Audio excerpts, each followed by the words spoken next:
To be a Baha'i simply means to love all the world, to love humanity and try to serve it, to work for universal peace and universal brotherhood. Abdul Baha.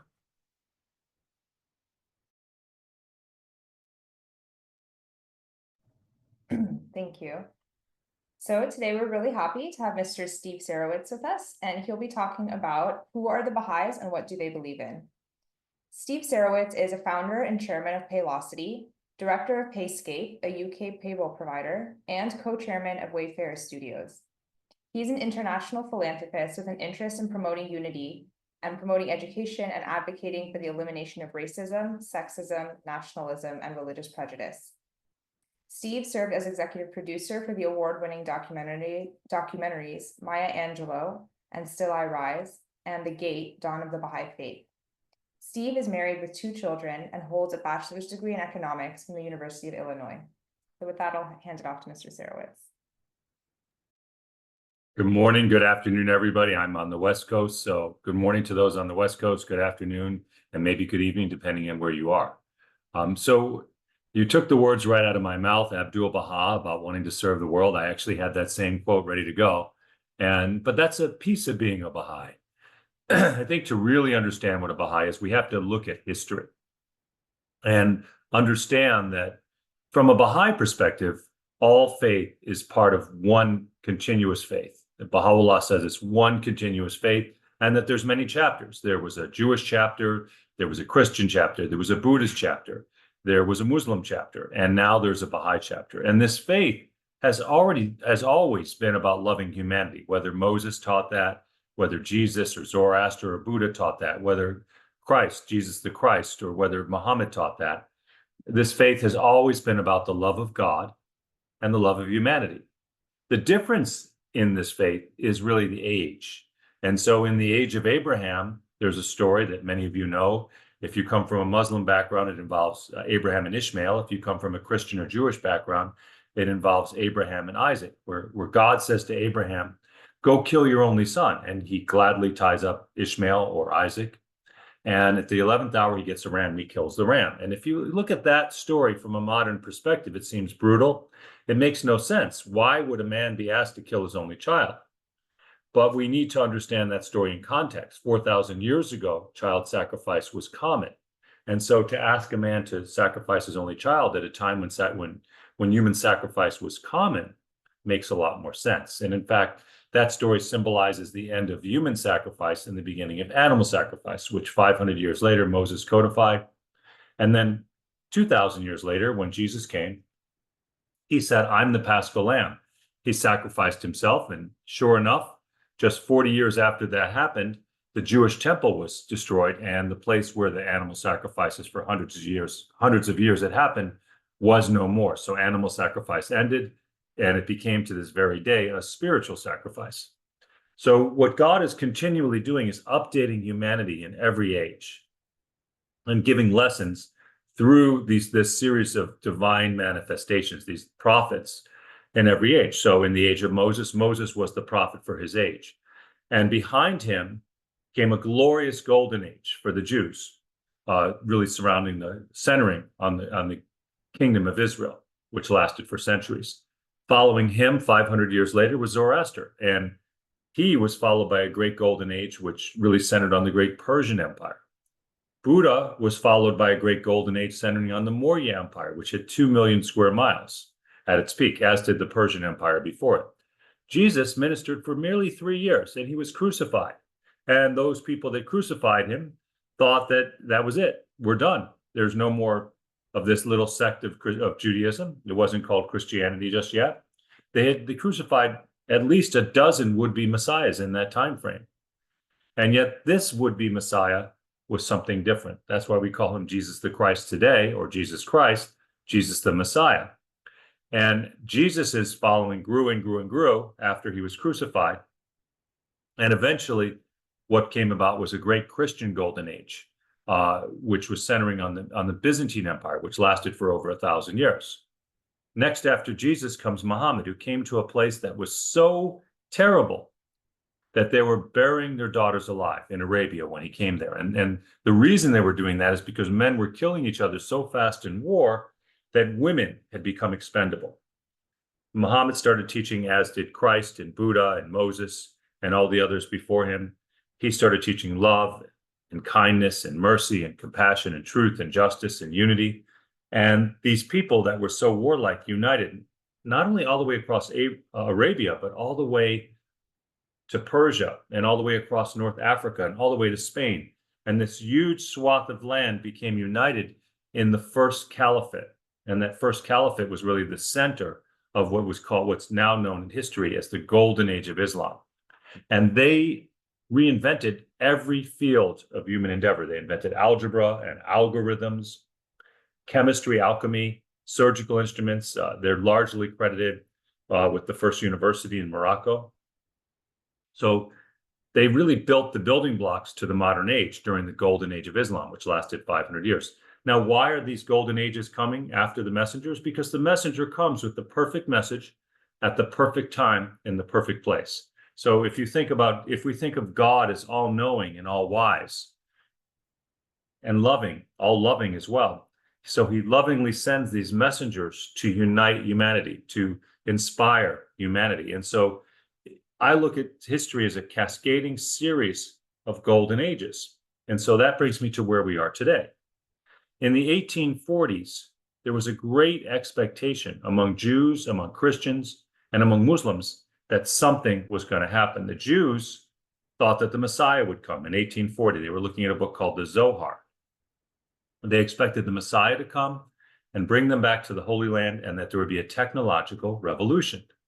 Well, they didn't see the Messiah in 1840 to save a little time, but the technological revolution has certainly happened. In fact, 75% of the inventions in the entire history of the world have happened since 1844. So almost everything you see in the modern world, such as the computers you're on and the phones you're on, that's all happened since 1844, as well as movies and lights and cars, planes, you name it. Almost everything has been invented since 1844. The Jewish return to the Holy Land started that exact same year, 1844, with the Ottoman Edict of Toleration. Between 130 AD, when the Jews were largely kicked out or killed from the Holy Land, a failed revolution called the Bar Kokhba Revolution, between 130 AD and 1844, less than 10,000 Jews lived in the Holy Land at any one time. In 1844, with the Ottoman Edict of Toleration, the Jews started coming back in. By 1948, which was what the Jews call the War for Independence, there were 600,000 Jews living there. Today, there's 7 million. So that part of the prophecy also came true. But the Jews didn't see the Messiah, so we come to the Christians. The Christians, at that same time in the 1840s, all around the world, in Germany, in France, in Switzerland, in Holland, in Sweden, in England, in North America, many, many countries, and even other countries beyond that, hundreds of thousands of Christians were waiting for the return of Christ, the imminent return of Christ, and the end of the world. There were some very big names behind this. Martin Luther had predicted that Christ would arrive by 1840. John Wesley and the Methodists, his year was 1836. And the biggest one in North America was a man named William Miller. He had 100,000 followers, and he was looking at Bible signs. And Miller expected Christ to return in the year 1844, based on Bible signs. And so it was on October 22nd, Miller and his 100,000 followers eagerly awaited the return of Christ in the end of the world. And when the world did not end on October 22nd, 1844, it was called the Great Disappointment. And that great disappointment went all over Christianity, all in Germany and France and all those places. So what was the problem? Miller lived less than a decade longer, and he checked and checked his calculations, and he rechecked his calculations. He could never figure out what went wrong. And the interesting thing is his calculations were not wrong. What was wrong was the Christian Bible at that time. The Christian Bible at that time said, "When's it going to happen, Jesus?" in the book of Matthew and other places. And Jesus says, "At the end of the world." So Miller, quite naturally, was waiting for the end of the world. However, that wasn't what was going to actually happen. Jesus never predicted the end of the world. What Jesus said was the end of the age. And in all the new Bibles, The modern Bibles have been corrected after Miller's time to say end of the age, but that was too late for Miller and his fellow Adventists all over the world, who all expected the world to end, and it did not. One other little thing before we get to the Muslims in the Christian Bible is the number 1260. It's in the Christian Bible 10 times, 7 times in the book of Revelation, and 3 times in the book of Daniel. And there might be a few Christians listening, and don't feel badly if you don't know what 1260 means. It doesn't really mean anything to almost every Christian I meet, because the funny thing is 1260 is not a Christian year at all. It doesn't really have significance in the Christian faith, but it has tremendous significance in the Muslim faith. So we come to the Muslims, and the Muslims in Persia in the year 1260, Muslim years, were waiting for the 12th Imam. You see, after Muhammad, his chosen successor was Ali. Ali was the first Imam. He was killed. The next 10 Imams were killed. The 12th Imam disappeared in the year 260 Muslim years, and so, according to Muslim prophecy, was expected to appear in 1260. So the Christians didn't know this. They weren't aware of any Muslim prophecy, and the Muslims weren't aware of any Christian prophecy. And the interesting thing is 1260 in Muslim years is 1844, the exact same year that Miller came up with, the exact same year the Jews started returning to the Holy Land. This year, 1844, resonates again and again and again. And so in 1844 in Persia comes a huge expectation that the 12th Imam is going to come. Most people thought that the 12th Imam was going to come out of hiding after 1,000 years. That didn't happen. As a 1,000-year-old man, that didn't happen. A 1,000-year-old man did not show up. However, there was a group called the Sheikhis, and the Sheikhis thought that a young man would come. And the Sheikhis were correct. A young man did come, 24-year-old merchant who took the name of the Bab, which means the gate. He proceeded to get over 100,000 followers in Persia, including 400 religious scholars that vouched for him. So this was a very big movement. The problem was that the mullahs of Persia, who had promised for centuries to give up all their power as soon as the 12th Imam came, didn't do that. Instead, they jailed him, they eventually killed him, and they killed over 20,000 of his followers. The last remaining leader in 1852 was a nobleman by the name of Baha'u'llah. And Baha'u'llah, his name means the glory of God, was already known at a very early age, at the age of 13, for great wisdom. Much like Jesus was in his time, the Bab was also known for great wisdom, innate wisdom that no one could have taught him. In his early 20s, he became known, or by his early 20s, he became known as the father of the poor. Like Jesus before him, he was very kind to the poor. In his mid-20s, he became a follower of the Bab. And in 1852, he was the last one standing. They killed all the other leaders. So they arrested him. They tortured him. They accused him of a crime he didn't commit. They put 100-pound chains on him, dragged him through the streets of Tehran, and put him in a place called the Black Pit. 3 stories underground. And it was in the Black Pit with 100-pound chains on his shoulders that Baha'u'llah saw the vision of a maiden. And the maiden said, "You're the promised one of all faiths. For the Hindus, the 10th avatar.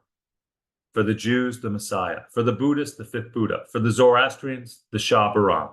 And for Christians and Muslims, the return of Christ." The Muslim expectation was that he would reign for 40 years. Upon his return, he did. From 1852, the day he got the vision, to 1892, he was exiled a total of 4 times. He was freed from the first prison, the Black Pit, and eventually sent to what was called the worst prison city in the Ottoman Empire. And during those 40 years of harsh exile, Baha'u'llah revealed the equivalent of 60 Christian Bibles. And what he said was this: "I've come with the most great peace. We get it when we understand the oneness of humanity." He said, we need to get rid of racism. There's only one human race. We need to get rid of sexism. Women are equal to men. We need to get rid of nationalism. The earth is but one country, mankind, its citizens. These were really radical things in the 1800s. And he said, all these great religions we're fighting about are really one. They're chapters in a single eternal faith of God. He says, well, once we get rid of all these prejudices we've had for centuries, we can unite in peace. And so that's what Baha'is do. Baha'is take this message of Baha'u'llah. We're Baha'is, followers of glory. And we take this message of Baha'u'llah and we spread this peace and unity all over the world. We take this ocean of Baha'u'llah's words and we tell people, you too can swim in this ocean. That's what Baha'u'llah asked us to do. He said, swim in the ocean of my words. And so we encourage people to swim in the ocean of his words. We believe that Baha'u'llah was who he said he was. He was the prophet for our age, the messenger for our age. And we believe in his messenger of peace, his message of peace. We believe that humanity, and this is very unusual. Most people do not believe this. Most people don't think that peace is possible. But Baha'is believe that peace is not only possible, but inevitable. And for those of you who aren't Baha'is, I ask you to think of it this way. What age do we live in? Do we live in a new age? I think it's pretty obvious that we do, with all the inventions, the changes in ideas, women's rights, civil rights, all the things that are being put out there now. I'm not saying that all these things have been accomplished yet. I'm not saying that the world is perfectly just and perfectly kind, but we are headed in that direction. Where do these ideas and these thoughts come from? Did they just sprout? Did all these crazy new ideas, did all these crazy new inventions just happen at random? Or could we just open-mindedly be in a new age? And if we're in that new age, what does God have to say to humanity in this new age? We as Baha'is believe that God has a lot to say to humanity, that equivalent of 60 Christian Bibles that Baha'u'llah revealed. And then his son Abdul Baha wrote many books, and his great-grandson Shoghi Effendi wrote still more. So we have a huge breadth of writing from God in this age to guide us. What does God say? Well, in many ways, the same things he said before, and then something new. So he said, through Jesus, he is reported to have said, let him who is without sin cast the first stone. What does Baha'u'llah say? He says, read not the sins of others so long as thou art thyself a sinner. So if you think about it, those are almost identical. It's the voice of Christ again and again, first through Jesus the Christ, then through Baha'u'llah the Christ, the glory of God. And so each of them is bringing the same message. Now, why even have a new messenger? Well, there's some new things that need to be said. So what's new in the Baha'i revelation? The equality of women and men. That's new. That's not in the Bible. That's not in the Quran. It's not in the previous revelations. The end of holy war, the abolition of slavery, harmony between religion and science. So there are social laws and teachings that are brand new in this age. And those social laws and teachings need to be applied in this age. So we as Baha'is are looking to take these new laws, these new teachings, and share them. The biggest thing I mentioned before, but it bears mentioning again, is looking at the whole world from the lens of the oneness of humanity. It seems today that more than ever, we're breaking down into tribes, political tribes, national tribes, tribes based on gender, based on race. All of these tribes, according to Baha'u'llah and his teachings, are an illusion. We are, of course, different colors, but that's just a coincidence of climate. We come from different countries, but that is a coincidence of birth, as is generally what one's religion is. I was born Jewish, for example. I see a friend of mine on this call who was born Christian. Were those roles reversed, we would probably have very, very different ideas about religion. Why did I become a Baha'i? Because I decided to investigate truth. So we all have the opportunity to investigate truth. Most people do not. Most people remain the religion they were born, or they leave the religion they were born, but they never investigate truth. And that is actually one of the other primary Baha'i tenets, which is the independent investigation of truth. In this age, we have no clergy. Why? Well, it's actually pretty easy to think of one of the main reasons why. In 1800, 12% of the world was literate. Today, it's something like 87%. That's the last stat I saw. So we've gone essentially from 12% literate to 12% illiterate. So we don't need clergy to tell us anymore how to interpret. So there's so many things in the new world. Why are women equal to men? Because that's necessary in this age. Of course, women have always been equal to men, but why is the recognition of that necessary?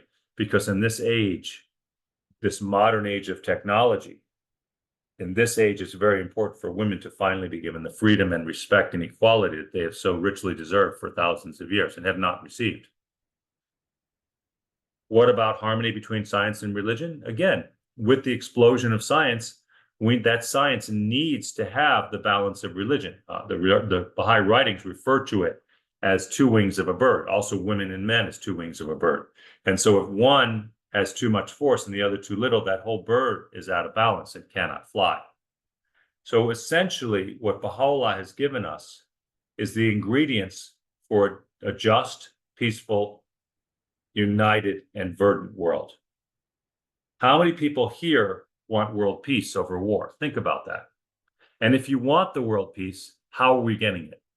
To me, to spread these teachings of Baha'u'llah is the really only way that I know of towards world peace. It's not to say that that if everyone was walking in the footsteps of Jesus Christ or of Muhammad, that we couldn't have world peace as well. But Baha'is are actively working for world peace, actively saying,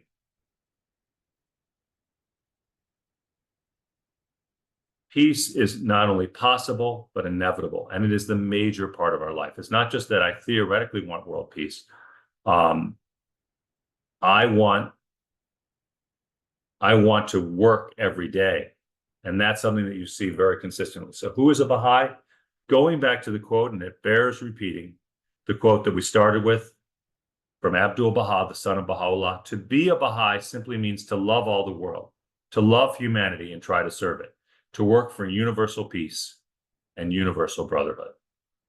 To be a Baha'i is not to look at the color of one's skin or the country you're from, the religion you were raised, the gender.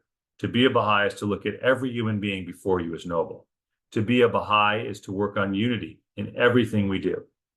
To be a Baha'i is to work for the individual and collective salvation of humanity. And I'm seeing a note from Olga, not just to spread the teaching is not enough, but actually to do them practically. I agree, which is why I started Wayfarer Foundation, which allows me to give away my money and spread these teachings, not just saying that women and men are equal, but funding women's organizations, not just saying that I'm against racism, but funding organizations, community organizations for Black, Brown, and Native Americans. Of course, each one of us has different things that we can do. But the most important thing is not just to say it, but to live it every day. So to be a Baha'i is not just to say, I love Baha'u'llah. To be a Baha'i, ideally, and I don't think I've reached this yet, but I have some friends who have, to be a Baha'i is when you walk in the room, you don't have to say a word, and someone can say, there goes a Baha'i. When you truly live the faith every day.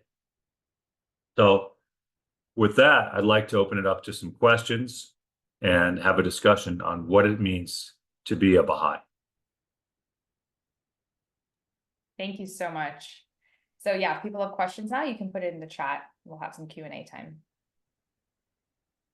Ryan made a comment about the equality of men and women, how it would have been pretty controversial in Iran. It starts with the 1848 Declaration of Tahrir, that the laws of Islam were to be annulled, and there were new laws. And one of those new laws Tahrir brought about during the dispensation of the Bab, the age of the Bab, was the equality of women and men. Interestingly enough, this was in 1848. Just days later, in Seneca Falls, New York, comes the first Women's Rights Convention.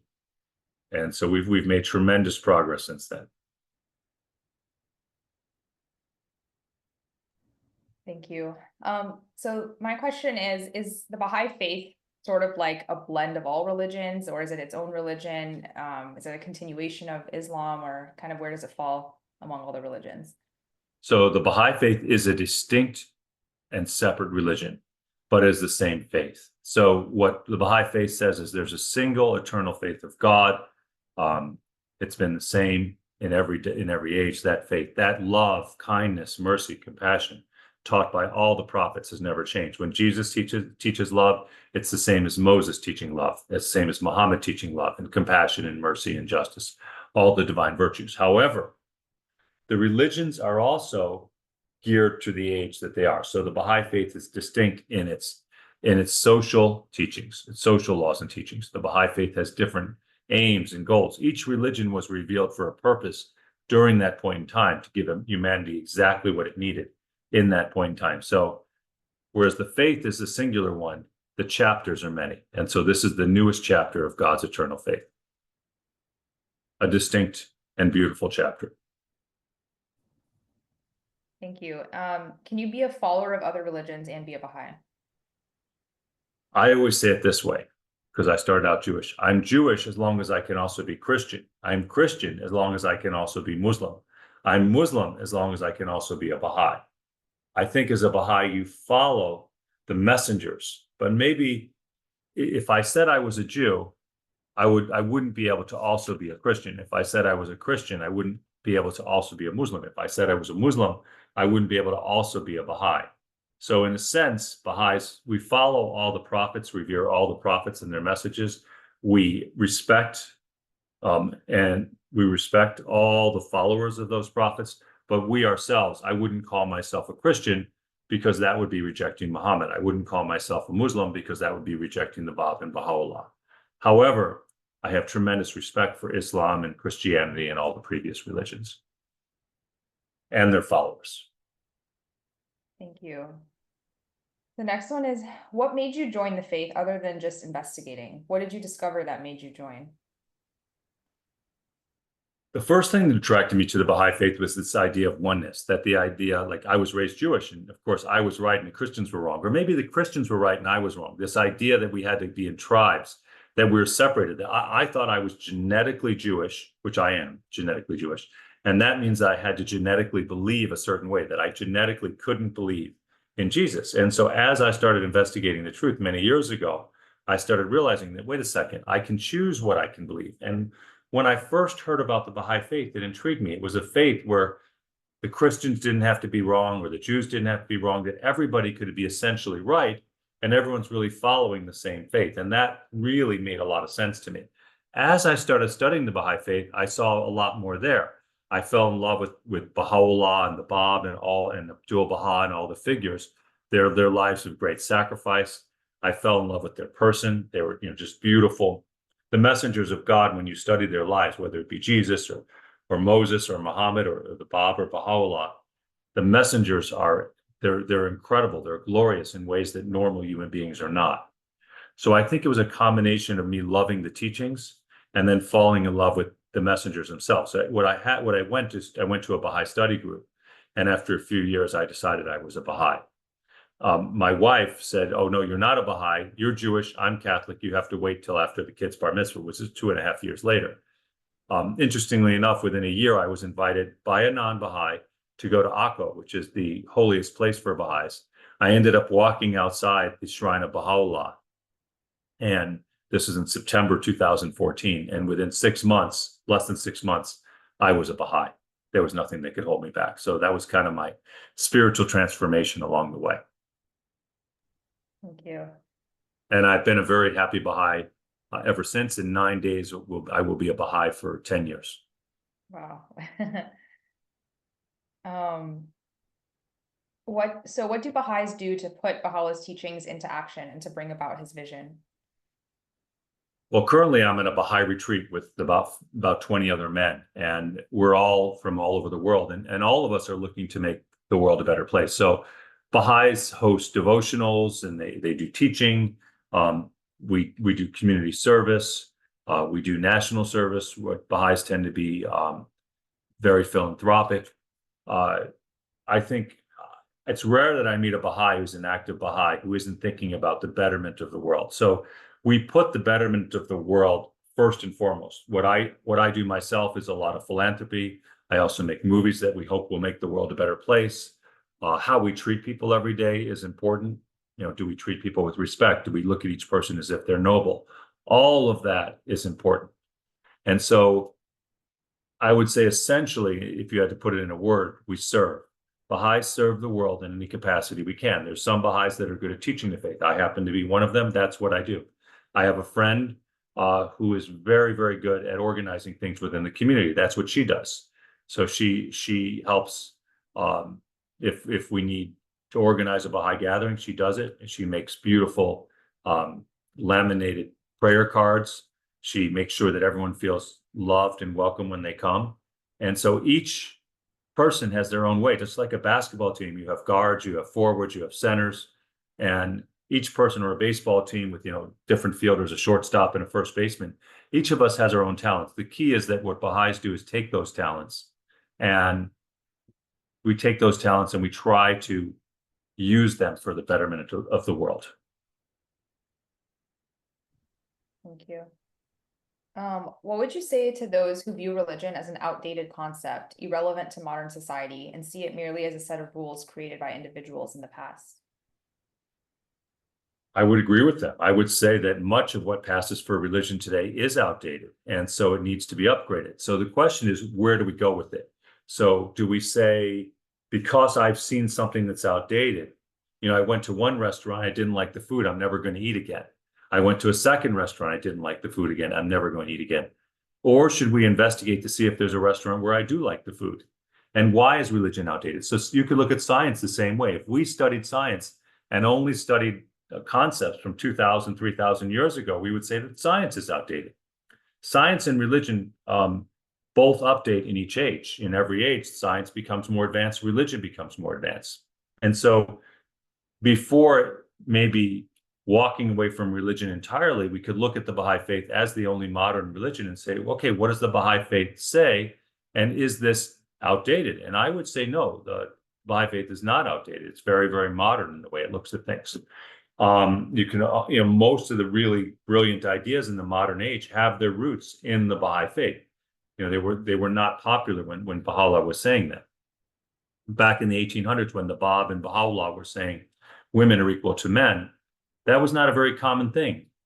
When they were saying there was one human race, that was not a very common thing. And so their ideas were way ahead of themselves. Now we're catching up where many people believe those ideas. The question is religion still a tool that can be used? Well, what do we have without religion? What religion is the greatest tool for uniting humanity. When used improperly, it divides us. But when used properly, historically, as I mentioned with all the golden ages, religion has historically been the greatest tool throughout history of uniting humanity and helping it thrive. That is no less true today than it was 2,000 years ago, 3,500 years ago. We need something to help us unite. Without it, we devolve into warring tribes. And there's no way to put that Humpty Dumpty back together, that shattered egg. And so we need religion as a binding force. We need religion as a guiding force. It is arguably the most powerful force on the planet. And again, when used improperly, when we're holding on to outdated ideas, as many people see, I agree, those ideas are outdated. But instead of abandoning religion and throwing the baby out with the bathwater, why not look for better religion? For religion that unites us, for religion that serves its actual true purpose. What they're rejecting, and what I also would reject, is outworn traditions and superstition in the name of religion, but not true religion. True religion has always been good for humanity. Thank you. So is there anything you need to believe in order to be a Baha'i? You have to believe that Baha'u'llah is the messenger for our age, that Baha'u'llah was sent by God, and he came with a message for humanity. I encourage anyone who hasn't heard of Baha'u'llah to read his writings, to understand what the Baha'i Faith believes, and decide for yourself. What he said is everyone should investigate truth for themselves. So we need to believe in Baha'u'llah. It's actually quite simple. We don't have a lot of rituals. Believe in Baha'u'llah and to walk in his teachings, his guidance for love of him.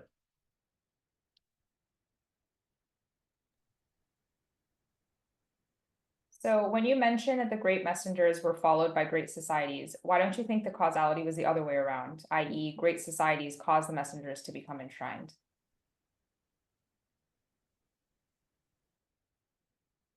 I think that it's an interesting question. I had never thought of that. I think you're looking at the effect as the cause. So I would say if I were to go into the water, I'm looking at the Pacific Ocean right now, and I were to go into the water and push it, I could create a wave. And it's as if saying the wave caused me to create the push. The messenger is clearly the mover, and the wave is the result. So these great societies are merely the result of the messengers. So maybe the recognition of my push could be the wave. So the societies could allow for the recognition of the messenger, but the messenger still came. And so I think it's the result. Everything is really, to me, the result of the messenger coming.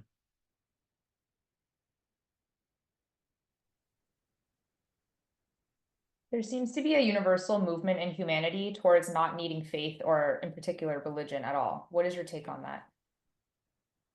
There's actually a movement coming back. I see it's starting to level out. I think a lot of people have left religion. They've, again, for the reasons we talked about a couple questions ago, that there's a lot of things that pass for religion that are causing division. In fact, the Baha'i Faith says this: if religion is a cause of conflict or strife, it's better to have no religion. But then immediately thereafter in the Baha'i writings, it says, but true religion must be sought. So it says, get rid of bad religion and replace it with good religion. And what we've done to a large extent in society is get rid of bad religion and replace it with nothing. And where has that left us? Well, massive rates of suicide, drug use, depression, and anxiety. And if there's a better solution than religion, I'd love to see it. But statistically, people who are religious live longer, happier, and healthier lives. Religion has been proven statistically in study after study to work very, very well. I don't think we will abandon religion in the long run. Sometimes I say to people who are atheists, I say, you must have a lot of faith in your beliefs because you're doing something that's obviously been proven to cause you to live less long, to be more unhappy on average, to be less healthy on average. Congratulations, you're a very faithful person in this belief system you have. How are the Baha'i teachings helping you as a business person? They've helped me become, I think I'm actually more successful as a Baha'i. I didn't think this was going to be the case. Early on, when I became a Baha'i, I thought, well, I don't want to really deal with business. It's a dirty business. You know, people are lying and cheating, and I just want to go teach the Baha'i faith. And I've realized over time that I have a gift in business and that I can take these Baha'i values and put them out there. It doesn't mean things are always easy. Sometimes you run into people who are not Baha'is who see maybe your goodness and maybe mistake it for weakness, or even if you are good to them, they're not nice back to you. So it's not always easy. But to me, most people would want to deal with someone who's honest. Most people would want to deal with someone who's kind. And I think over and over again, I've seen that if you are honest and kind and fair-minded in all your business dealings, if you're looking at everybody as noble, that will be a very attractive thing to other people. And I found lately, the more I put in Baha'i values, the more successful I am in business, not less, in almost everything I've done.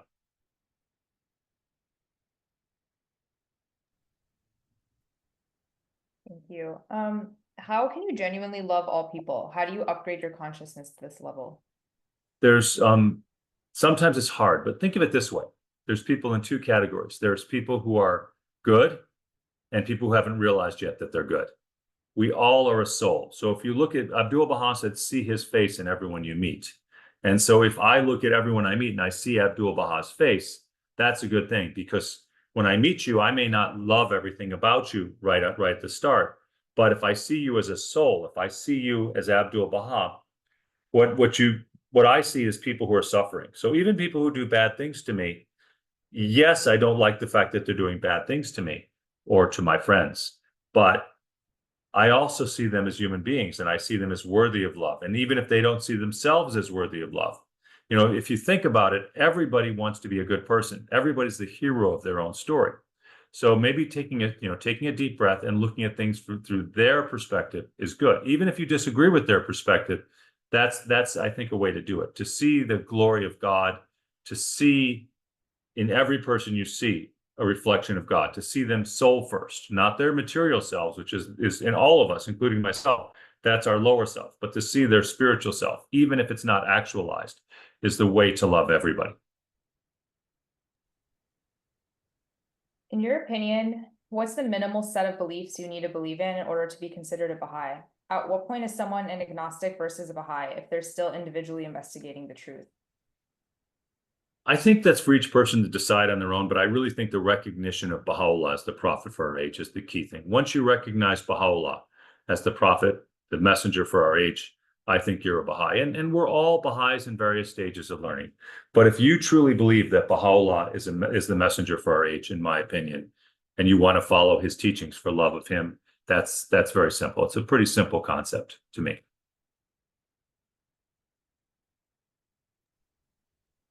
Does the coming of Baha'u'llah mean that everyone alive must become Baha'i? How can existing religions be united and recognize Baha'u'llah without becoming Baha'i?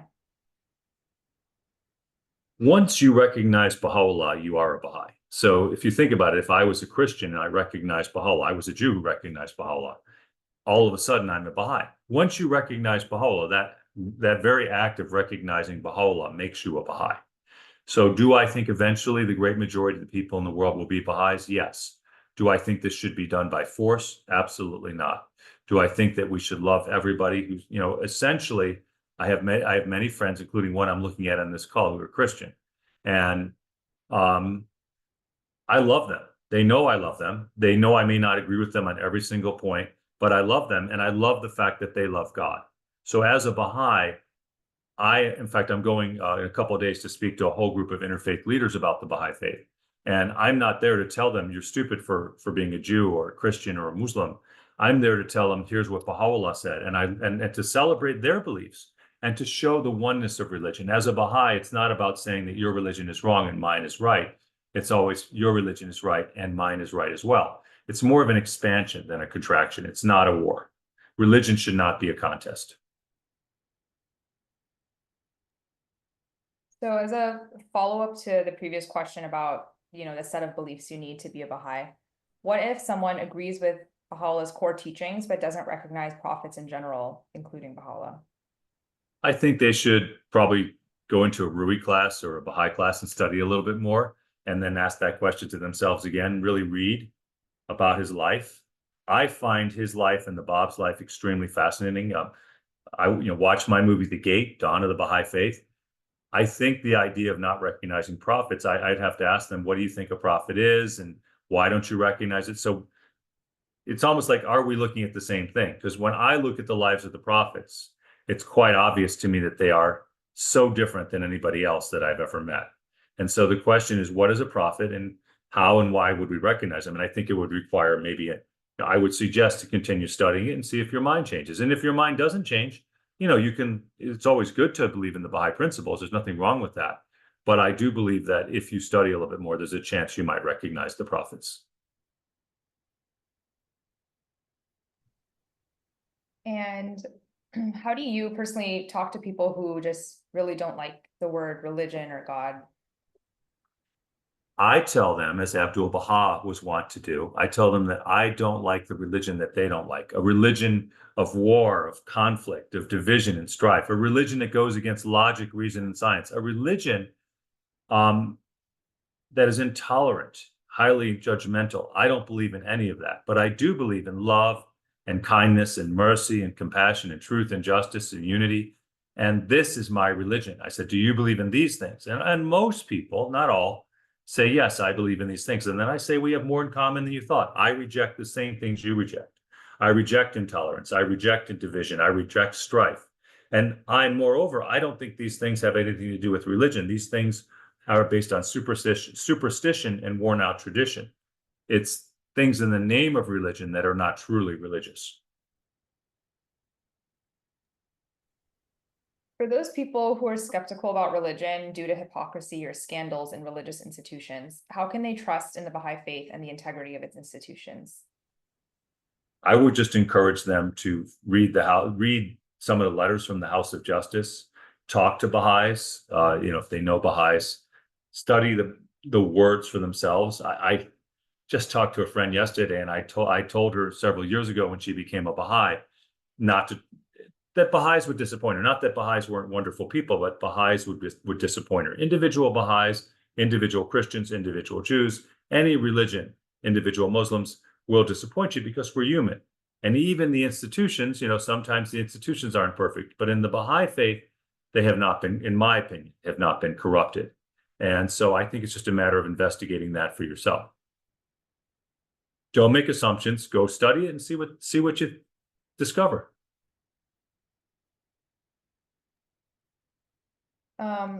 So in this country where people value self-expression and personal autonomy, can religion and the Baha'i faith help people find deeper meaning without making them feel constrained? Absolutely. In the Baha'i faith, it's individual independent investigation of truth. So you're going to find individual meaning because you're going to go on your own individual path. So as a Baha'i, even with the laws of the Baha'i faith, it's not really judgmental. It's not oriented towards judgment. It's oriented towards love. Baha'u'llah says, walk in my statutes for love of me. He doesn't say, walk in my statutes or I'm going to send you to eternal hell and hellfire. He says, walk in my statutes, do my laws because you love me. And we as Baha'is are told not to judge, not to talk badly of other people, to look at their good side. So as Baha'is, that's our goal. Why is Baha'u'llah called a prophet founder when Baha'is believe that the age of prophecy ended with Muhammad? Well, the age of prophecy was predicting Baha'u'llah. So Baha'u'llah was still a prophet in the sense, there's a large argument with Muslims that Muhammad was the final prophet. That's not what the Quran says. The Quran says very clearly, Muhammad is the seal of the prophets. Baha'u'llah then says that all of the messengers, the divine manifestations, are the seal of the prophets. All of them are a man. All of them are a prophet. All of them are God. It depends on how you look at that. And so I think when we start arguing about these words, it's not that important. What Baha'u'llah says is all the prophets, all the manifestations are one. What Baha'u'llah is a perfect voice, basically a perfect receptacle for the voice of God, giving the voice of God straight through to humanity. And that's true in every age, whether we call that person a prophet or a messenger or a manifestation, the actions are the same.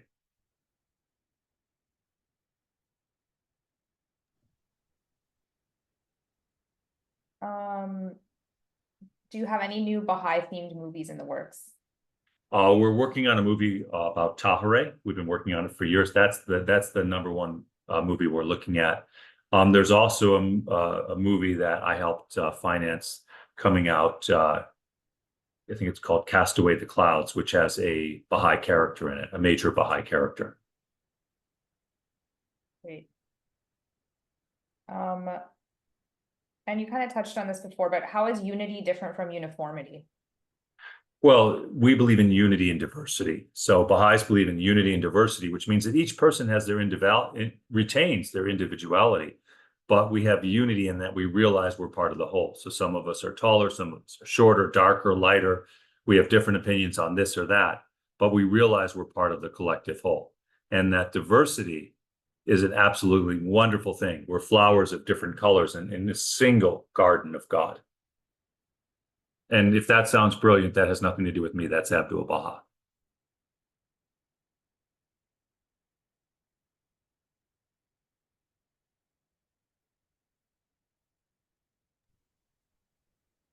I'm just looking through the questions.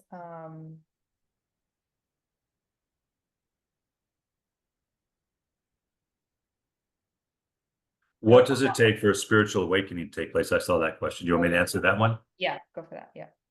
For me, it was just a strange occurrence in that I just went to the Shrine of Baha'u'llah. I didn't expect much to happen. I was actually there to build a center for Jews and Arabs. And I went there and my whole world changed. So for me, a spiritual awakening was my soul was elevated to a new level. My understanding was instantly elevated to a new level. Prior to that, maybe I knew Baha'u'llah had come, maybe I knew we were living in a new age, but I saw it much more clearly, and I have seen it much more clearly ever since then, that everything that happens in this age really centers around Baha'u'llah and his teachings. And it's all about bringing those teachings out there for humanity. So I really saw the world very differently. I felt differently. I had a lot of physical, kind of like the wave, kind of physical reactions to what happened. But I really think your spirit and your body are very intertwined. So as my spirit rose, my health rose. I'm a runner. I got faster. I was sleeping less at night and feeling better. I think that the spiritual awakening changed a lot of things in my life.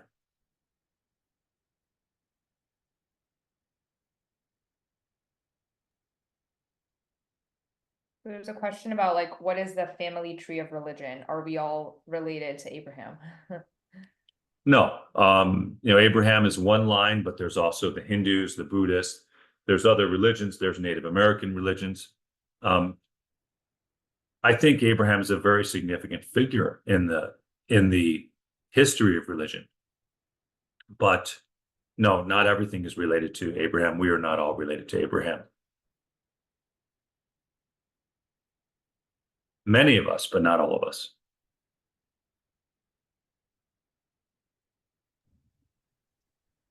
So I have another question about like prophets. Like, how do you define a prophet, and what makes you think Baha'u'llah is a prophet?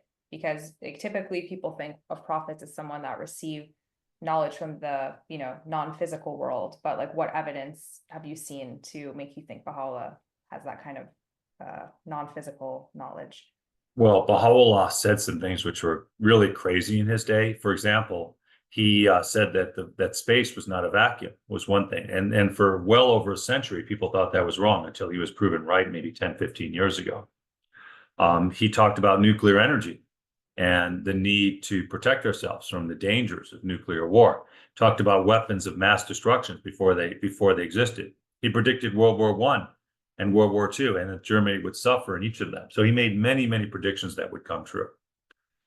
Also, his teachings are elevated at such a level. His words are elevated. When you read the word of Baha'u'llah, you can see it's missing human weakness. It's missing envy and greed and all the human failings. And it's really so pure. It's like this pure, like wine, although I know Baha'is don't drink, but this pure wine of God. It's coming at you in such a pure way. When I speak, you say, oh my God, well, he said that wrong, or he said this wrong, or even my most eloquent Baha'i friend, they have their own humanity, and you'll see humanity creep into their speaking and in their writing, no matter how high a level they are. With Baha'u'llah, that's not the case. It's just perfection, divine perfection in everything he does and says. As described in the Baha'i writings, he's a perfect mirror of God. There are no flaws. Thank you.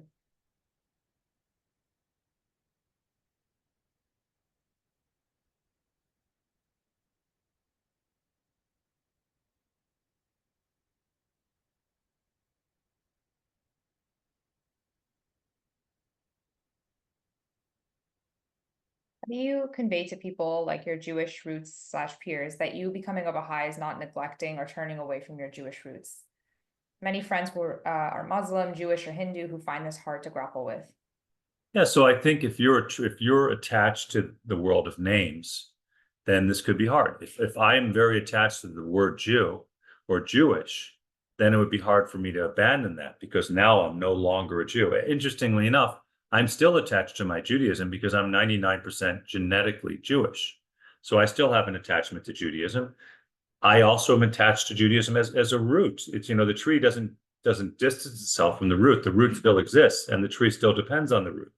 The other religions are the roots and the branches that lead to the Baha'i, because it's all together. It's a single faith. So the biggest thing to understand is that this is a single faith of God, and that to become a Baha'i, you reject no former religion. You just accept that religion, and you don't convert to Baha'i. You declare as a Baha'i. So I declare that I believe in Baha'u'llah. And as part of that, I also believe in all the previous prophets. My belief in Moses and Abraham has never lessened.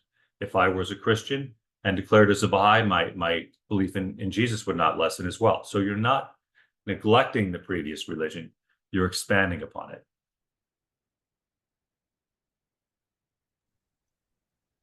What makes a human heart receptive to the word of God? I think a lot of that is innate.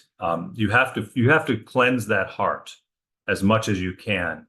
You have to clean your heart. And so if you clean your heart of things like greed and lust and anger and all the lower virtues, the attachments, materialism, if you clean your heart of all these things, then your heart can be open. In other words, if the room is already full, then you're not going to be able to put anything else in it. So you have to really cleanse your heart, and then it can be open to God. Some of it is innate, in my opinion.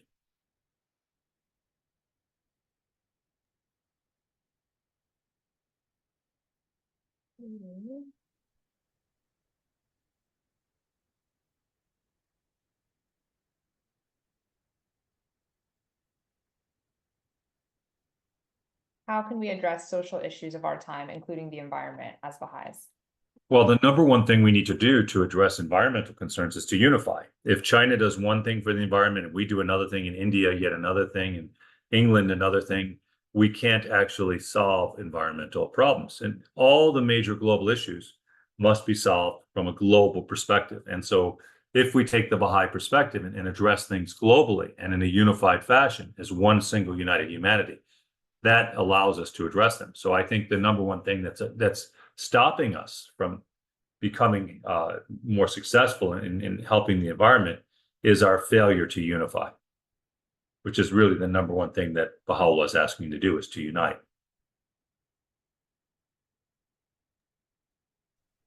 Is there any book from Baha'u'llah that you would recommend to someone who wants to determine if he is who he says he is? There's different books, there's different books for different people. There's some really good history books. There's The Hidden Words. The Kitabi-i-Gan, which is the Book of Certitude, is a book I would recommend to almost anybody. It's a great book of theology directly revealed by Baha'u'llah. Another one is The Hidden Words. There's this, used to be called The Seven Valleys. It has a new name now. That's a very mystical book. So there's many different writings of Baha'u'llah. There's writings of his son, Abdul Baha, Some Answered Questions, and Paris Talks. Each person is different. There's a lot of different writings. But I would say if I had to name one, it would be the Kitabi-i-Gan, the Book of Certitude. Thank you. What are some daily things Baha'is are required to do? We have to say an obligatory prayer at least once a day. There's 3 to choose from. One is said 3 times a day. One is said, and the other 2 are said once a day. So if you said them all, you'd be praying, as Muslims do, 5 times a day. We turn towards Akko, which is our point of adoration. And then we say Allahu Pa, 95 times. So God is most glorious. We say that 95 times a day. And then we're supposed to read the word of God in morning and night, which is actually similar to even going all the way back to Judaism about doing that.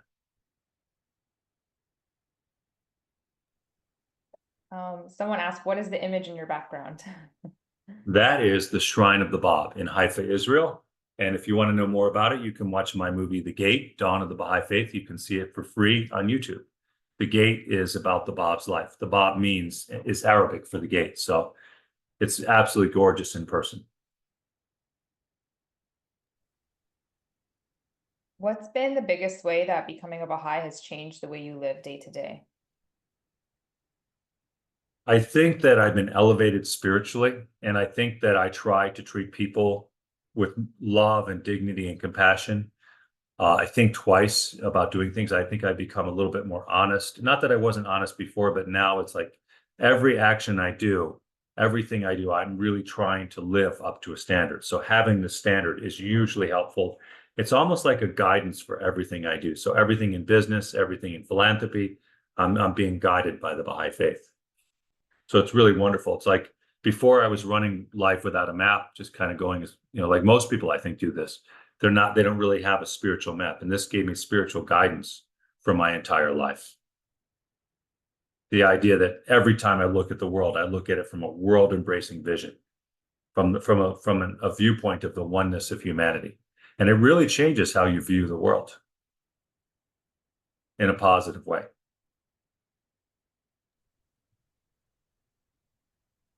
Thank you.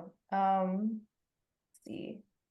How do you ensure that your love for Baha'u'llah keeps growing and not take your faith for granted?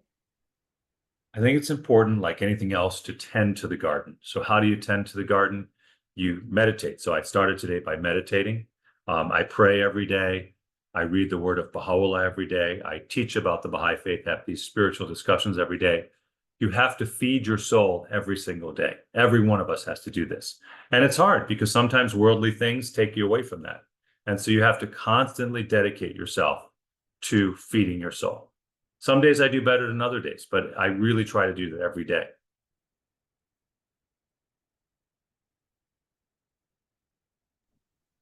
So maybe we'll just do one more because I know we've had like rapid fire questions. But to end, what would be the first action item you would give to someone investigating Baha'u'llah to do after listening to this talk? If there's a local Baha'i study group, it's called RUI. I would try that, to go into a local Baha'i study group. I would go to Baha'i.org and look around there. That's the international website, and maybe try to find local Baha'is in your area to talk to them. Those would be a few things I would do. Thank you so much. Well, we really appreciate you coming and sharing your, experience with the Baha'i Faith and just explaining what the Baha'i Faith is for people who are curious and answering all of our questions. So thank you so much. Thank you for having me. This is my favorite thing to do, is talk about the Baha'i Faith. You don't have to ask me twice. Well, we appreciate it. Thank you. And so for anyone that wants to listen to this talk afterwards, you can subscribe for free to our YouTube channel. I put the link to that in the chat. And, like Steve mentioned, you can go to Baha'i.us or Baha'i.org to access a lot of free writings of the Baha'i Faith and just find out more about it. And you can also fill out a contact form there to get connected to someone in your community if you want to. And these talks are every Saturday at noon Eastern time. So you can also subscribe to our mailing list and get notified about that. Thank you, everyone. Have a good week, and we'll see you next week. Bye.